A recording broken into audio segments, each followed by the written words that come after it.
le proiezioni che abbiamo sono di un R con T ai limiti della zona arancione, cioè di regressione.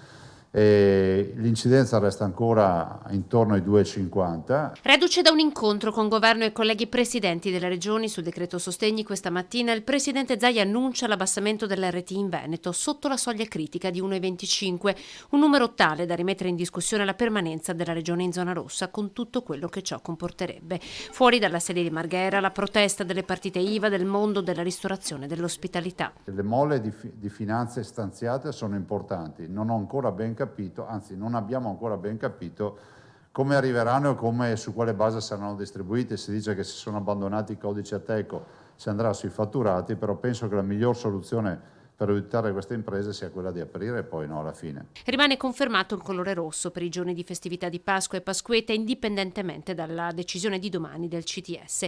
Grande solidarietà al comparto da parte di Zaia, che ha confermato la spinta alla campagna vaccinale per uscirne. Vi dico che su 60.000 posti di lavoro che abbiamo perso in Veneto ad oggi, 35.000 vengono dal comparto del turismo. Con un virus che sta incidendo in Veneto per il 4% sui tamponi effettuati, 1.861 i nuovi positivi nelle 24 ore e 685.000 le dosi somministrate di vaccino, l'annuncio di Zaia.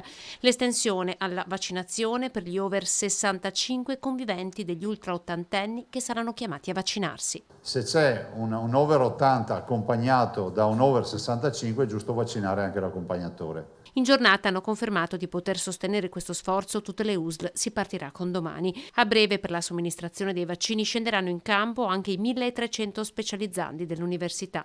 Zaia continua a difendere l'autonomia regionale nella gestione della campagna vaccinale. Il Veneto non ha assolutamente nessun problema.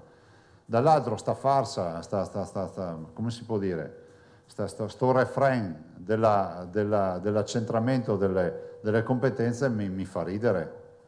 Mi fa venire da ridere pensare che la sanità sia gestita dal Ministero della Salute con efficienza, la vedo veramente dura. Con metà aprile le vaccinazioni agli over 80 saranno completate, 400.000 più 100.000 gli anziani che saranno vaccinati a domicilio.